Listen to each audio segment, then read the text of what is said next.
Welcome to Wimmer's Wilderness. I'm your host, George Wimmer. I have 30 years of volunteer work, community organizing, and 16 years in local government, 12 of those as mayor. Wimmer's Wilderness is an informed look at politics, community, government, environment, and education from a local perspective.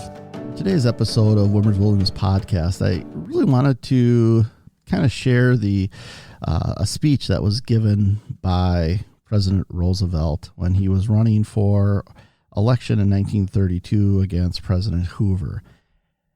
The speech that I want to go into is his campaign address in Portland, Oregon on public utilities and development of hydroelectric power. And what it really is and what it's called often is his speech defending the public good, and that the public, the government, its representatives have a function to play when it comes to necessary services, what I think is pretty important every day. But when you take a look at what's happened in Texas recently and their strategy of going it alone and having very minimal oversight, it's a pretty big issue today. I had planned to do this speech previously because it kind of dovetailed in nicely with my run for my local electric cooperatives board, which is a entity that Franklin Roosevelt actually helped to create these cooperatives, electric cooperatives throughout the country to help electrify the nation. And so we really have a number of things that neatly fit into this speech. So I couldn't find a good recording of the speech anywhere, so I'm going to read this speech for you so that we kind of have it on record in the podcast, and then we're going to discuss a few of the points after that. I'm not a member of the 1930s New York State aristocracy, so obviously my accent is going to be quite different from President Roosevelt's, but I'll do the best that I can with it. And, these are his words. And this is 1932. We're in the depths of the Depression. The election is coming up in a few months, and so it's kind of that background. And he's in Portland, Oregon, and you'll understand as we go through the speech why he picked that location for this particular topic. So here we go. The September 21st, 1932, Franklin Roosevelt campaign address in Portland, Oregon on public utilities and development of hydroelectric power. My friends, I have journeyed many times to this beautiful Pacific coast, but I want to assure you that I have never comprehended, as I have this time, the warmth of your hospitality, the greatness of your resources and opportunities, and I want to add with all earnestness the great importance of the problem that I am discussing tonight. I have come not primarily to speak, but rather to hear, not to teach, but to learn. I want to hear of your problems, to understand them, and to consider them as they bear on the larger scene of national interest. I have strengthened the belief that I have had for a long time, and that I have constantly set forth in my speeches and papers and my work as governor of the state of New York, that the question of power, of electrical development and distribution is primarily a national problem. Speaking in the language of the Navy, with which I was associated for many eventful years, I want at the outset of this discussion to take my bearings, to know my destination, to chart my course in discussing electrical power. The speaker, like a ship sailing in dangerous waters, must avoid not only unseen shoals and rocky reefs, he must also be on his guard against false lights on the shore. His only protection against all these dangers is to set squarely and fairly before him the course that he must steer. Let me do that in a few sentences. As I see it, the object of government is the welfare of the people. The liberty of people to carry on their business should not be abridged unless the larger interests of the many are concerned. When the interests of the many are concerned, the interests of the few must yield. It is the purpose of the government to see not only that the legitimate interests of the few are protected, but that the welfare and rights of the many are conserved. These are the principles which we must remember in any consideration of this question. This, I take it, is sound government, not politics. Those are the essential basic conditions under which government can be of service. It is scarcely necessary to tell you this out here on the Pacific coast. In no other section of the country have there been a greater interest in government and a more intelligent application of the principles of sound government in its legislation, in the action of the administrative authorities, and nowhere, may I add, are the people less bound by mere political factionalism than here. When questions like these are under consideration, we're not Democrats, we're not Republicans. We are a people united in a common patriotism. This is the spirit of my entire campaign. If the spirit and the method that I am applying to public questions are in line with that of progressive citizens of parties other than my own, I invite them to join me now, as I have invited them many times before. In the face of present national emergencies, we must distinguish between parties and their leaders. When the great possessions that belong to all of us, that belong to the nation, are at stake, we are not partisans, we are Americans. It is therefore fitting that I should choose this great state of the coast to set forth my ideas respecting the question of electrical power and to discuss it not only with you here in Portland and in Oregon, but with all the people in all the states to whom this subject is a concern affecting their individual lives. This subject has been discussed so much in complex language, in terms which only a lawyer can understand, or in figures which only accountants can understand, that there is need for bringing it back into the realm of simple, honest terms understood by millions of our citizens. This is particularly true because there has not only been lack of information, and information difficult to understand, but there has been in the past few years, as the Federal Trade Commission has shown, a systemic, subtle, deliberate, and unprincipled campaign of misinformation, of propaganda, and if I may use the words, of lies and falsehoods. The spreading of this information has been bought and paid for by certain great private utility corporations.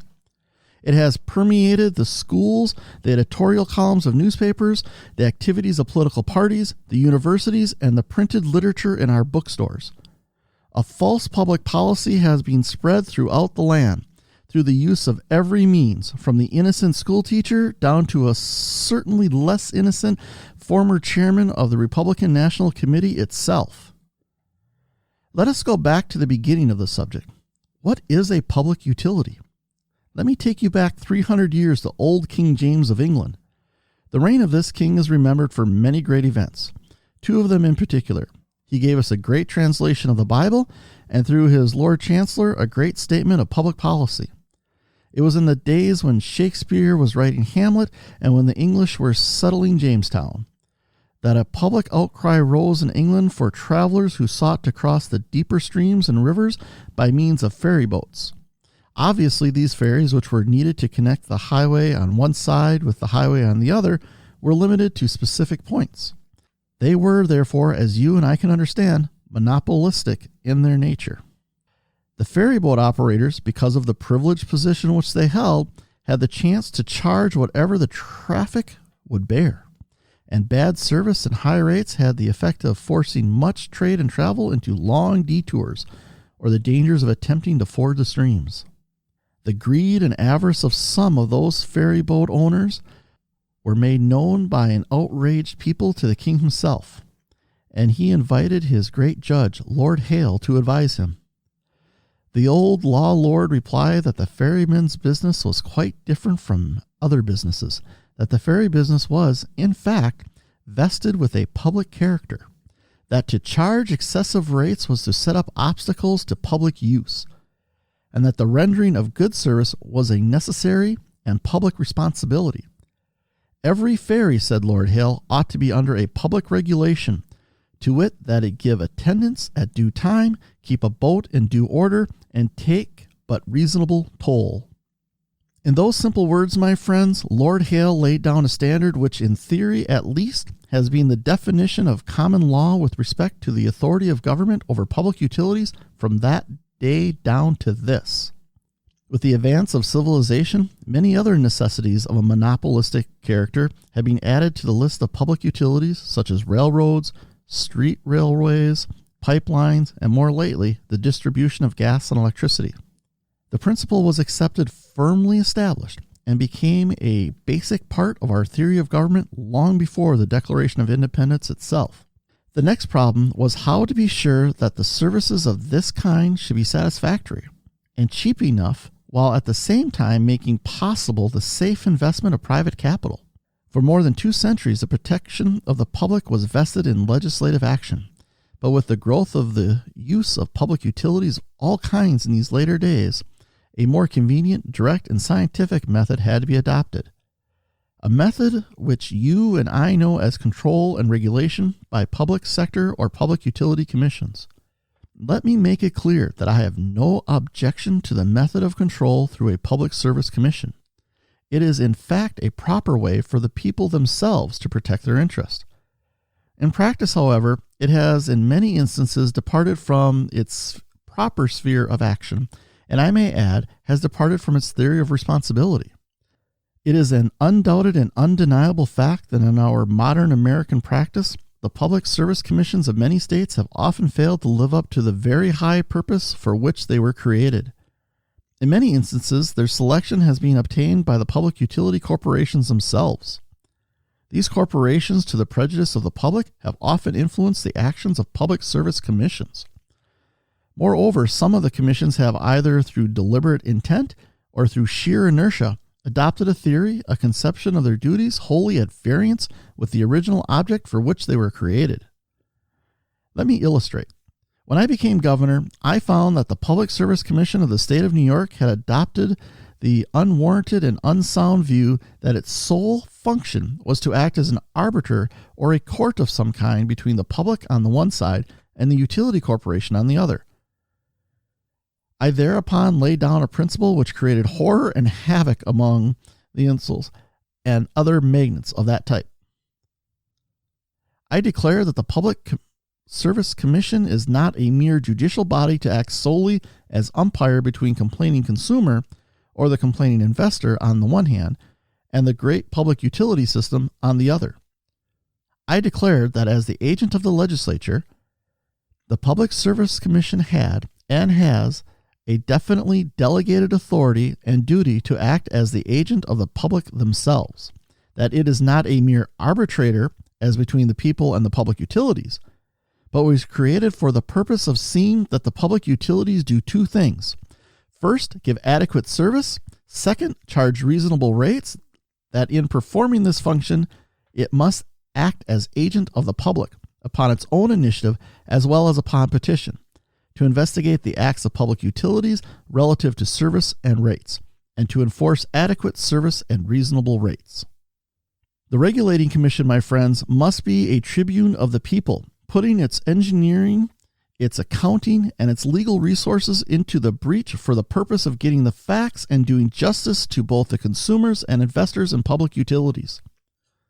This means when that utility is properly exercised, positive and active protection of the people against private greed. So much of the simple, clear, and definite theory of regulation, a theory which today is observed more in the breach than in the observance. Now I come to another principle which, in spite of having been befogged and bedeviled by many utility companies, and I'm sorry to say, by many of our courts as well, is nevertheless clear and simple when you get down to the roots of it. The ferryman of old under King James, through regulation and control of the government, was compelled to give fair service for a fair return on his labor and a fair return on his property. It is only in recent days that the direct descendants of the old English ferrymen have in hundreds of cases found ways of paying to themselves inordinate and unreasonable profits and overcapitalizing their equipment. 3, 5, yes, even 10 times the money which they themselves put into it. I'm not going to confuse the issue by setting forth a lot of figures, but I do ask you to remember a few simple facts, which are so tremendously important in our economic life. Our good friend Senator Norris of Nebraska, using the figures of the Federal Trade Commission, summarized this in a great speech in the Senate of the United States only 2 months ago. He pointed out that the overcapitalization of many companies by name, in definite figures, and summed up the discussion by setting forth in round numbers that these main companies had been found to be overcapitalized to the extent of $520 million. This means, my friends, that the people of the United States were called upon to supply profits upon this amount of watered stock. It means that someone was delivering profits from the capitalization into which he had put no substantial capital himself. It means that the people had to pay these unjust profits through higher rates. As Senator Norris eloquently pointed it out on the floor of the Senate in these words, just try to comprehend what that means. With the investigation only partly finished, the Federal Trade Commission has disclosed write-ups, and this means water, in round numbers to the amount of $520 million upon which the poor people, the common people, must pay a profit for all times, not for a day, not for a year, but unless some change is made in public authority, it must be paid forever. And Senator Norris added this, as I showed yesterday in the beginning, all this investigation would have been stopped, meaning the investigation by the Federal Trade Commission, if President Hoover had his way, he is opposed to it all. These were the deliberate spoken words of Senator Norris on the floor of the United States Senate, July 14, 1932, a permanent record for the benefit of the American people, uncontroverted and uncontrovertible. Let us consider for a moment the vast importance of the American utilities in our economic life. And in this, I am not including the railroads and other transportation companies, which I have already discussed. The utility industry in 1931 collected over $4 billion in 1 year from the users of electricity, gas, telephone, and telegraph. That means an average of $130 from each and every family in the United States. According to the figures of the industry itself, the American public has invested nearly $23 billion in public utilities, again, excluding the railroads, which account for about $11 billion more. You will readily see that this lusty younger child of the United States needs to be kept very close under the watchful eye of its parent, the people of the United States. But these cold figures do not measure the human importance of the electric power in our present social order. Electricity is no longer a luxury. It is a definite necessity. It lights our homes, our places of work, and our streets. It turns the wheels of most of our transportation and our factories. In our homes, it serves not only for light, but it can also become the willing servant of the family in countless ways. It can relieve the drudgery of the housewife and lift the great burden off the shoulders of the hardworking farmer. I say can become because we are most certainly backward in the use of electricity in our American homes and on our farms. In Canada, the average home uses twice as much electric power per family as we do in the United States. What prevents our American people from taking full advantage of this great economic and human agency? The answer is simple. It is not because we lack undeveloped water power or unclaimed supplies of coal and oil. The reason is that we cannot take advantage of our own possibilities. The reason is frankly and definitely that many selfish interests in control of light and power industries have not been sufficiently far-sighted to establish rates low enough to encourage widespread public use. I wish that every community in the United States could have rates as low as you have them here in Portland. The price you pay for your utility service is a determining factor in the amount you use it. Low prices to domestic consumers will result in their using far more electrical appliances than they do today. Again, let me speak plainly.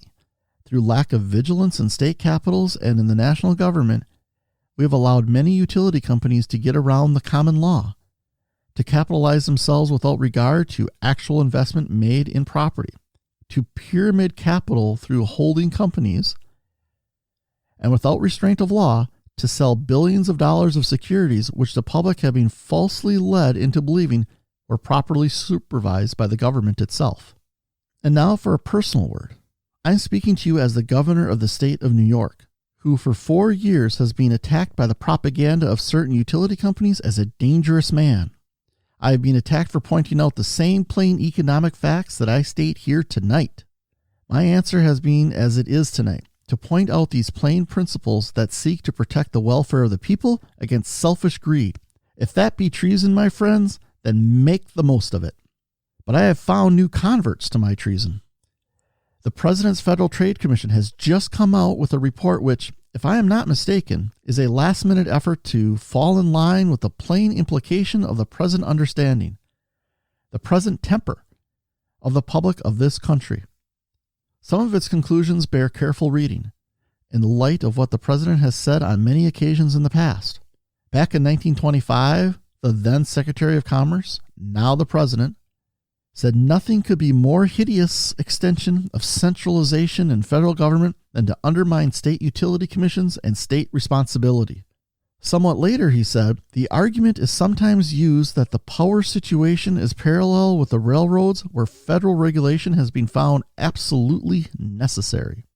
This is an illusion. It differs in several profound respects. Power has no such interstate implication as transportation. Furthermore, there has been outrageous exaggeration of the probable extent of interstate power. For economic reasons, these power districts will, in but few cases, reach across state lines. Thus spoke the present President of the United States in opposition to federal regulation and control of any power public utilities. His statement of fact, then, is now contradicted by his own Federal Power Commission. That commission states what I have long been saying, that power has grown into interstate business of vast proportions and requires the strict regulation and control of the federal government.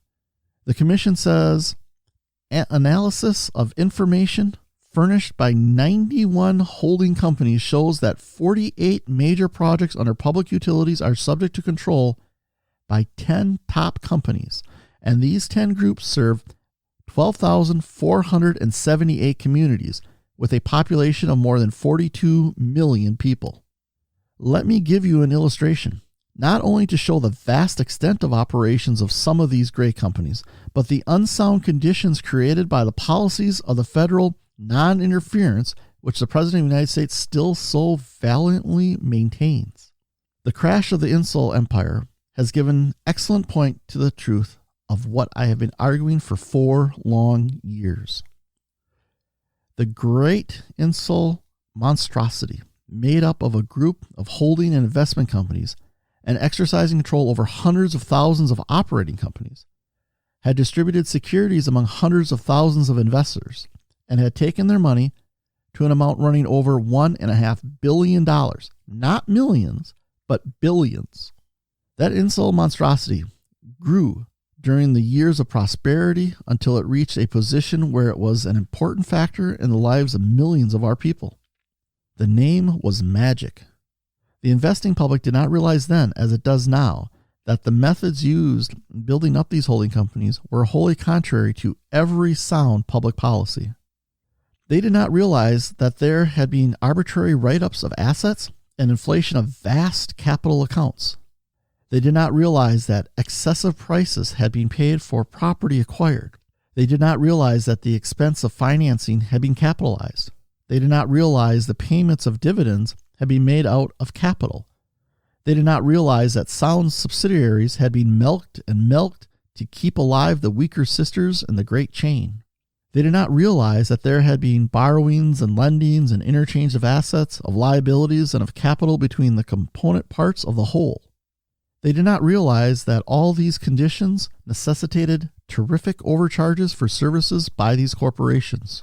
The failure has done more to open the eyes of the American public to the truth than anything that has happened. It shows us that the development of these financial monstrosities, such as to compel inevitable and ultimate ruin, that practices had been indulged in that suggest the old days of railroad wildcatting, that private manipulation had outsmarted the slow-moving power of government. As always, the public paid, and paid dearly. As always, the public is beginning to understand the need for reform after the same public has been fleeced out of millions of dollars. I have spoken on several occasions of a New Deal for the American people. I believe that the New Deal, as you and I know it, can be applied to a whole lot of things. It can be applied very definitely to the relationship between the electric utilities on the one side and the consumer and the investor on the other. True, regulation is for the equal benefit of the consumer and the investor. The only man who will suffer from true regulation is the speculator or the unscrupulous promoter who levies tribute equally from the man who buys the service and from the man who invests his savings in this great industry. I seek to protect both the consumer and the investor. To that end, I now propose and advocate, as I have proposed and advocated heretofore, the following remedies on the part of the government for the regulation and control of public utilities engaged in the power business and companies and corporations relating thereto. First, full publicity to all capital issues of stock, bonds, and other securities, liabilities and indebtedness, capital investment, and frequent information as to gross and net earnings. In other words, let us turn on the light. Second, publicity on stock ownership of stocks and bonds and other securities, including the stock and other interests of every officer and every director and every company. Third, publicity with respect to all intercompany contracts and services and interchange of power. Again, let in the light. Fourth, regulation and control of holding companies by Federal Power Commission and the same publicity with regard to such holding companies as provided for the operating companies. Fifth, cooperation of Federal Power Commission with public utilities commissions of the several states obtaining information and data pertaining to the regulation and control of such public utilities.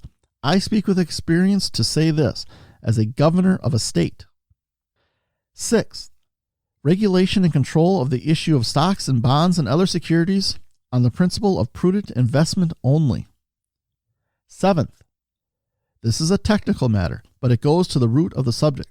Abolishing by law the so-called reproduction cost theory of rate making and establishing in place of it the actual money prudent investment principle as the basis of rate making.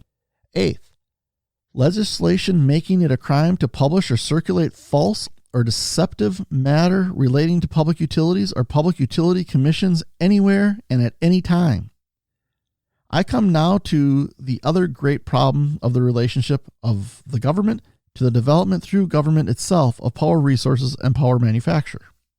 I do not hold with those who advocate government ownership or government operation of all utilities. I state to you categorically that as a broad general rule, the development of utilities should remain, with certain exceptions, a function of private initiative and private capital. But the exceptions are of vital importance. Local, state, and national. I believe that the overwhelming majority of the people in this country agree with me. Again, we must go back to first principles. A utility is in most cases a monopoly, and is by no means possible in every case for government to ensure at all times by mere inspection, supervision, and regulation that the public get a fair deal.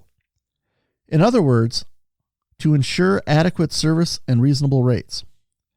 I therefore lay down the following principles: that where a community, a city, a county, or a district is not satisfied with the service rendered or the rates charged by the private utility, it has the undeniable basic right, as one of its functions of government, one of its functions of home rule, to set up other, after a fair referendum to its voters has been had, its own governmentally owned and operated service. That right has been recognized in a good many of the states of the Union. Its general recognition by every state will hasten the day of better service and lower rates. It is perfectly clear to me and to every thinking citizen that no community which is sure that it is now being served well and at a reasonable rate by a private utility company will seek to build or operate its own plant. But on the other hand, the very fact that a community can, by vote of the electorate, create a yardstick of its own will, in most cases, guarantee good service and low rates to its population. I might call the right of the people to own and operate their own utility something like this: a birch rod in the cupboard to be taken out and used only when the child gets beyond the point where a mere scolding does no good. That is the principle which applies to communities and districts, and I would apply the same principles to the federal and state governments. State-owned or federal-owned power sites can and should and must properly be developed by government itself. That has been my policy in the state of New York for 4 years. When so developed by government, private capital should, I believe, be given the opportunity to transmit and distribute the power on the basis of the best service and the lowest rates to give a reasonable profit only. The right of the federal government and state governments to go further and to transmit and distribute where reasonable and good service is refused by private capital gives to government, in other words, the people, that very same essential birch rod in the cupboard. This nation, through its federal government, has sovereignty over vast water power resources in many parts of the United States. A very few of these are in process of development. A few more are in the blueprint stage, and many others have not even been surveyed. We have undertaken the development of the Boulder Dam on the Colorado River. The power will be sold by the United States government at a cost that will return the government investment with 4% interest in 50 years. Long before that, we undertook the development at Muscle Shoals, and all that we have got out of it has been a series of presidential vetoes. We have spent millions on this project. In contrast, let me repeat the position which I took when I was first inaugurated governor of New York in January 1929, and which I have maintained ever since. I said then, and I say now, the water power of the state should belong to all the people.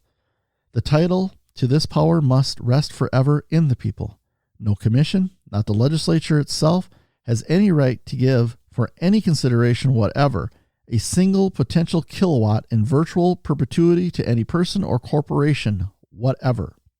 It is the duty of our representative bodies to see that this power is transferred to usable electrical energy and distributed at the lowest possible cost.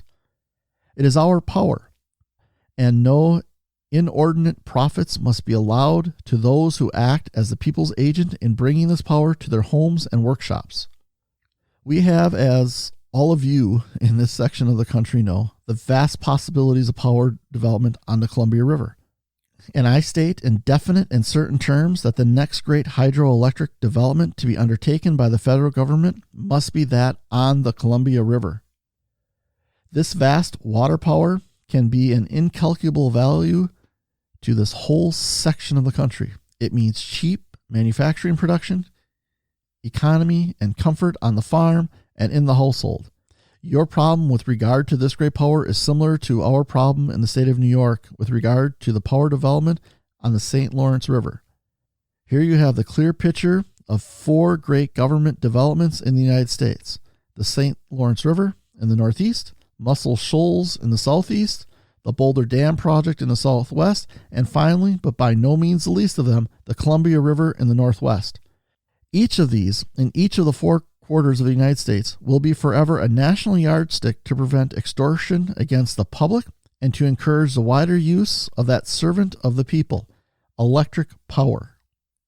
Although the President in his acceptance speech recommends the federal regulation of interstate power, he has in the past, and as Secretary of Commerce in the Harding and Coolidge cabinets, opposed federal regulation of interstate holding and transmission companies. He has been silent on the non-enforcement of the Federal Water Power Act. He has been evasive on valuation methods and higher rates, and is apparently satisfied with the present type of 48 different varieties of state regulations. Since 1928, the distinguished gentleman who is running against me has done nothing to enforce the regulatory sections of the Federal Water Power Act. He has done nothing to block the financial operations incident to the great post-war power development as planned by its promoters. The history of the Federal Power Commission prior to the creation of a full-time commission under the Cousins Bill after a congressional investigation, the character of the appointments made when this commission took office, the Muscle Shoals veto, and the closing of the White House doors to the public interest in the St. Lawrence project all demonstrate that the policy of the present Republican leadership is dominated by private rather than public interest.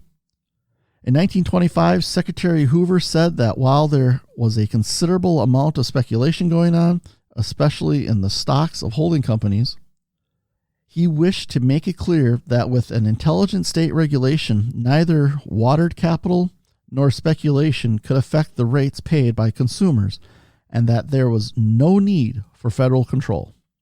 While President Hoover now urges federal control, no administration bill has been introduced in Congress in the past 4 years. My distinguished opponent is against giving the federal government, in any case, the right to operate its own power business. I favor giving the people this right where and when it is essential to protect them against inefficient service or exorbitant charges.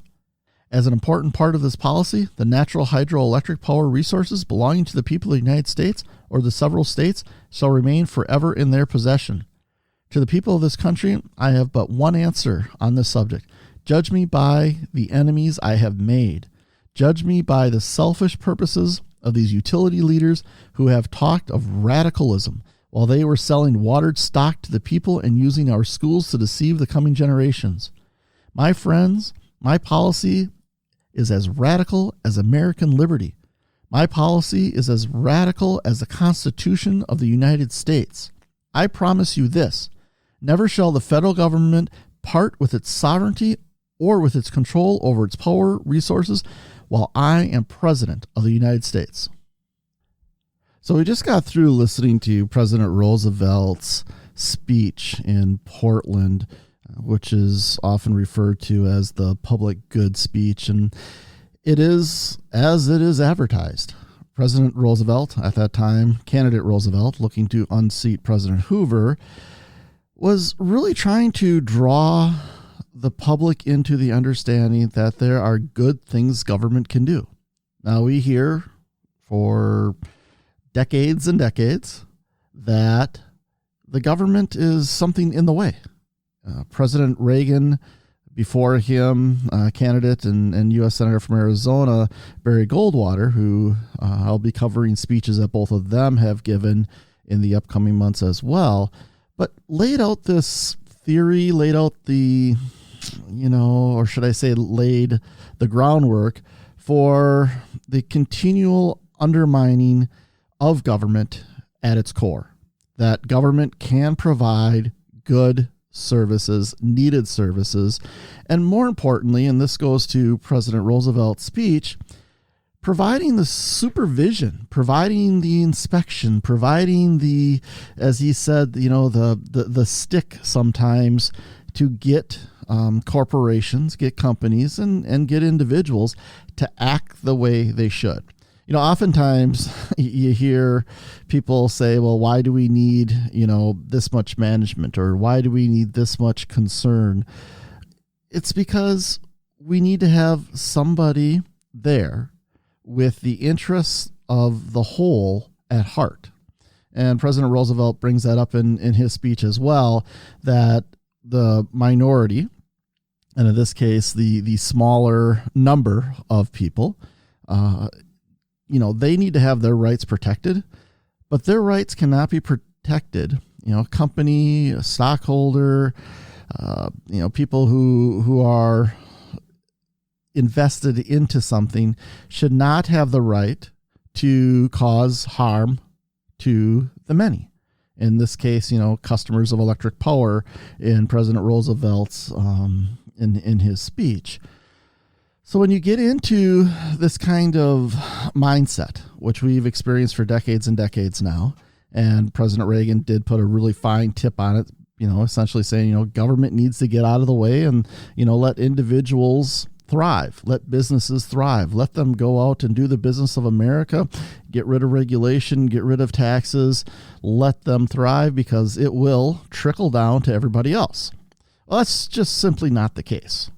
And I don't want to get into my own economic speech here, but the idea that somehow we can trust businesses, and again, exemplified in what has happened recently in Texas, where the state of Texas was so, and we'll try to say this in the best way possible, so wanting to not be, in their mind, overregulated, ended up not being really regulated at all when it came to energy production and distribution, that the profit motive of these individual companies was sacrosanct. And we had dozens of people die in not the most extreme temperatures. I mean, yes, it's very cold for the state of Texas, but during this period of time in Texas, we were experiencing minus 20, minus 30 degrees in the state of Minnesota, where I live. So the idea that, power can't get transmitted when it gets cold is obviously ridiculous. Or as the governor of Texas lied to people and said that, well, it was because of renewables like wind energy freezing up. It was the gas lines, it was their nuclear facilities, it was every which way that power was produced for the state of Texas was affected by the cold because nothing was properly winterized. And for those thinking, well, gosh, it's Texas, this happens once in a lifetime or once every 100 years or so. Well, the last time this happened was 2011. So it's not like this happens every, 100 or 200 years. Now, does it happen frequently? Of course not. Is there cost in insulating these lines? Absolutely. But it's kind of like insurance. You buy homeowners insurance, you buy car insurance, you have life insurance, you have health insurance. You really hope you never have to use any of it. Okay. Some of it gets used more than other, like health insurance, but it's there as it says, an insurance policy. Okay. For when things don't go the way that you want or the way that you want it planned. And when an industry like the energy industry in Texas, which is not regulated, has only one motivation, which is profit, that's the outcome. That's what President Roosevelt was trying to say in his speech. Government has a distinct and absolutely necessary function. He didn't say that government should own or control all energy production, electric power. He said that, he believes that it should be investor funded, that people can make money off of doing that. But they need to be regulated. They need to know that there is somebody ensuring that they have the best of their customers at heart, the best of their investors at heart. And that was another really good point that I think sometimes gets overlooked. Good government regulation. Now, I didn't say excessive or, tons of government regulation, but good government regulation protects the consumer and protects the investor. Both have a vested interest in making sure that a utility company, which in many cases is a monopoly enterprise, needs to be well regulated, well inspected, and audited to make sure that they're not doing things that enrich a few investors, enrich the management of the company. None of those things should be allowed to happen. So it's a really good speech, and it goes into not just, the electric utilities, which were coming online in the 20s and 30s and after that, but really of any kind of business that occurs in the United States that can have that type of an impact on people's lives. For sure, monopoly type businesses like power generation, some transportation. We have rail lines, which have become more and more consolidated in the United States, where you have just a few companies that control how rail freight gets moved around. Now, that's not a big, sexy topic either. It's not something most people even think about. But when you look at how consolidations have occurred, okay, most of the attention goes to, Facebook, Google, because these are consumer, at the end of the day, type products that, millions and billions of people are engaged in. So they make the best headlines for, papers and news organizations to sell their product. Same thing with political people. If they're beating up on Google today, that gets a lot of attention because so many of us use Google, right? And not to say that they shouldn't get beat up on it, not to say that they shouldn't have regulation, because they absolutely should. But there's a lot of fundamental things that go on every single day that we're really not aware of unless it completely collapses, like happened in the energy sector in the state of Texas. And most of my listeners, I'm sure, have heard already, but I'll reiterate it for those who haven't. Texas it's really its own power grid because they didn't want to have federal regulation. There's an eastern grid, there's a western grid, and then there's the Texas grid. And the little pieces of Texas in West Texas that aren't in the Texas grid but are in the western, kind of power grid, they didn't have the same issues that the rest of Texas did. Why? Because they're actually regulated. They're actually supervised. The state of Texas is not. They left it up to themselves, and they failed miserably. A state like Texas, which is all about energy, couldn't stop their citizens from freezing to death. That's as stark as an argument that can be made to have good regulation. And yes, it should be good regulation. Shouldn't regulate, every single thing, but it needs to be professionally done, professionally handled, and with the mindset that you're trying to protect the consumer and you're trying to protect the investor as well. It has to be both. It has to be thorough, and it has to be professional. And Texas has shown they've completely failed on all of those levels. I kind of want to turn this now after having that stark example of why President Roosevelt's speech is good today as it was in 1932 to something a little more personal for myself. I am running for the Conexus Energy Board, which is our electric co-op where I live. It has over 137,000 accounts. It's a fairly large cooperative. It's in an area of our state that is growing fairly rapidly, so it will continue to be a large cooperative. And one of the things that I wanted to point out, because this segment of the podcast isn't just for people who live around me and get their energy from Conexus, it's really anybody who gets electricity, because you get them from one of two basic models. You get it from a cooperative, which I'll explain here in a minute, or you get them from, again, a normal corporation that we're all familiar with, that's driven by profit model. And the state of Minnesota has both types.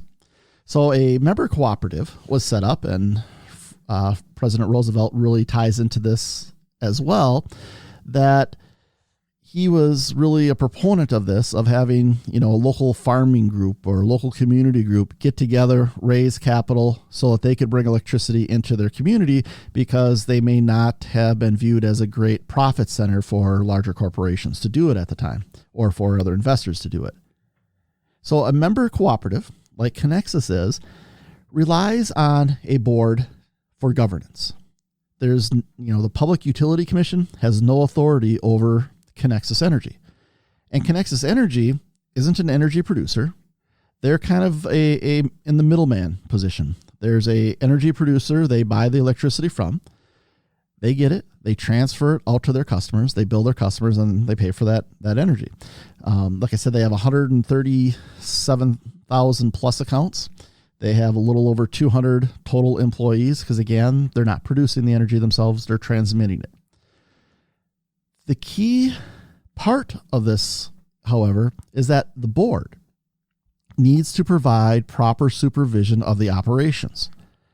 That's why other government agencies aren't involved with it, because they rely on a democratically elected board.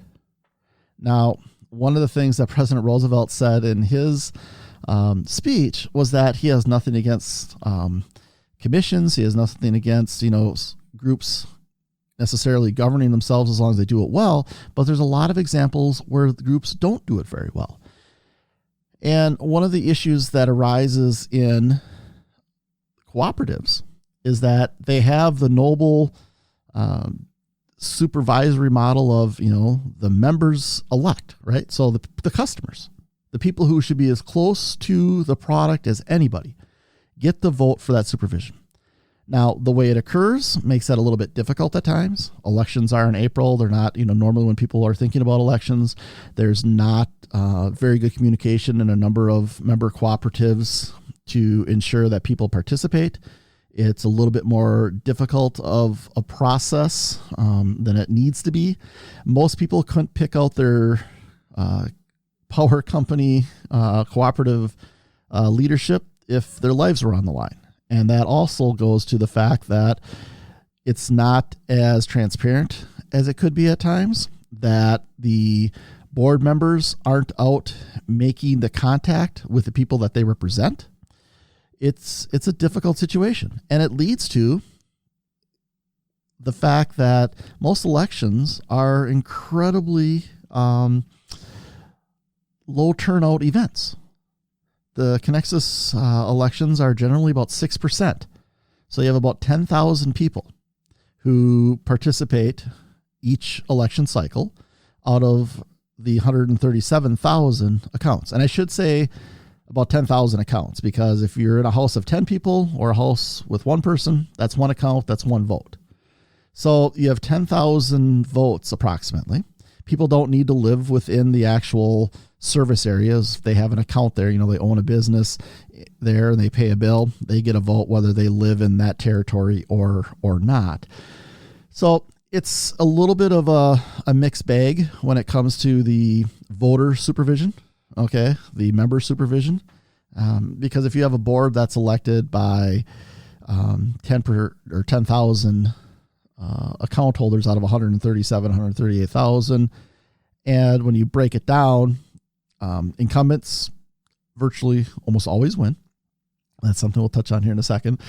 But if you have 10,000 votes and you win with 60%, so you have 6,000 total account votes out of 137,000, that shows you just how small that number is, the people who are really electing the person and the board members who are supposed to be doing that supervising. Now, if you are in an area serviced by a private company, now their main motivation is, providing the service. We'll give them that, right? We'll hope that that's what they're trying to do, but it's also profit. So their costs are going to be a little bit higher, as they would be, because whereas Connexus is a nonprofit company, a neighboring area which is served by a private corporation, they are for profit. So they generally will cost a few percentage points more just by the nature of the beast.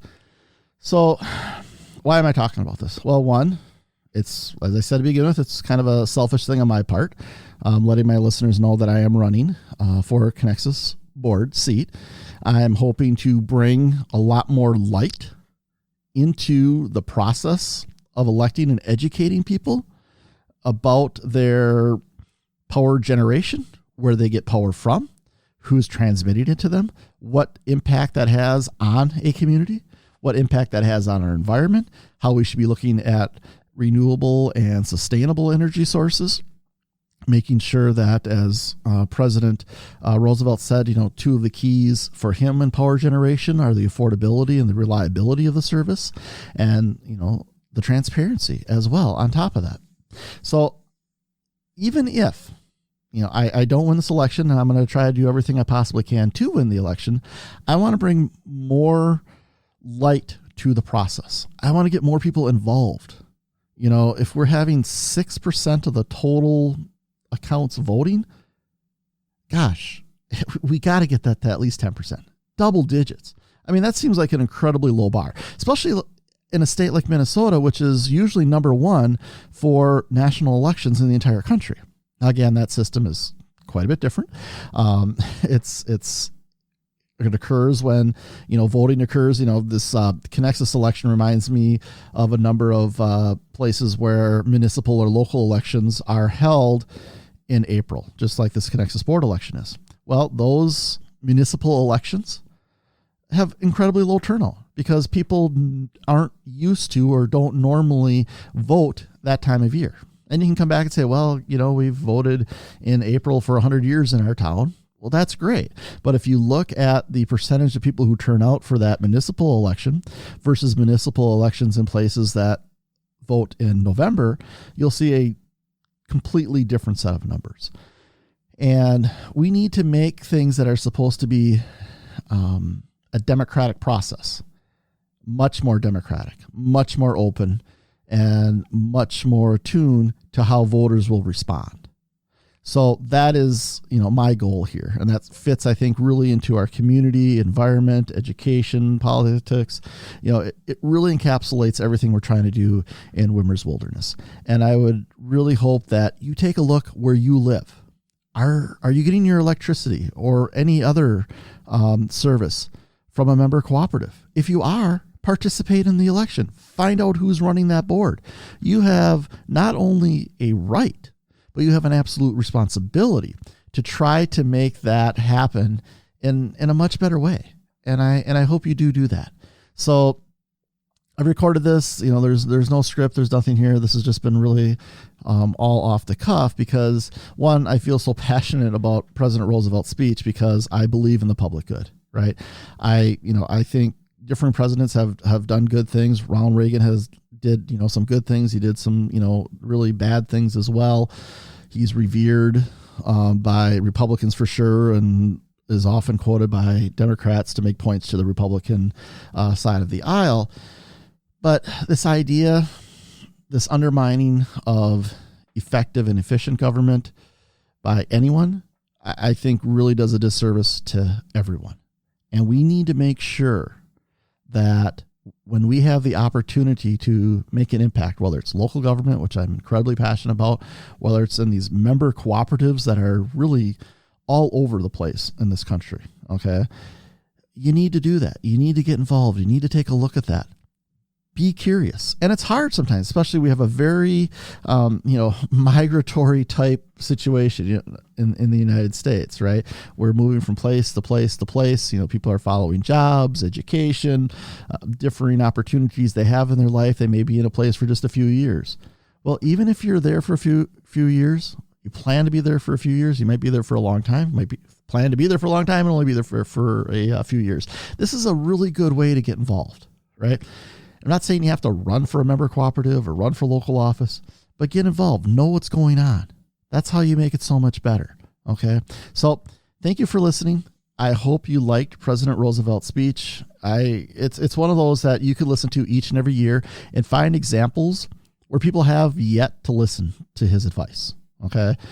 It is really important that we take a look at some of these speeches, and I'm going to be doing another, about 10 I have slated to do this year to really take a look at and deconstruct what the thought process was of leaders throughout the centuries of the United States development. So listen to his speech, keep that part. Maybe you don't want to hear my commentary after that. That's okay. But President Roosevelt's words are really incredibly important. It's easy. Just Google his Portland speech in 1932, September 21st. And look at the text yourself. He really makes an incredible argument. So thank you for listening. And I hope that you will take to heart and consider looking at your local energy producers, your local energy kind of middleman who delivers that to your home, and figure out how that ties into your local community. Thank you for joining us today. Help us spread the word by telling your friends, family, and heck, even your frenemies that they can find us on iTunes, Spotify, Luminary, iHeartRadio, Stitcher, Google Podcasts, TuneIn Radio. Pretty much anywhere you can find a podcast, you're going to find Wimmers Wilderness. To learn more about us, go to wimmerswilderness.org. Make sure to follow us on Facebook, Twitter, and Instagram at Wimmers Wilderness.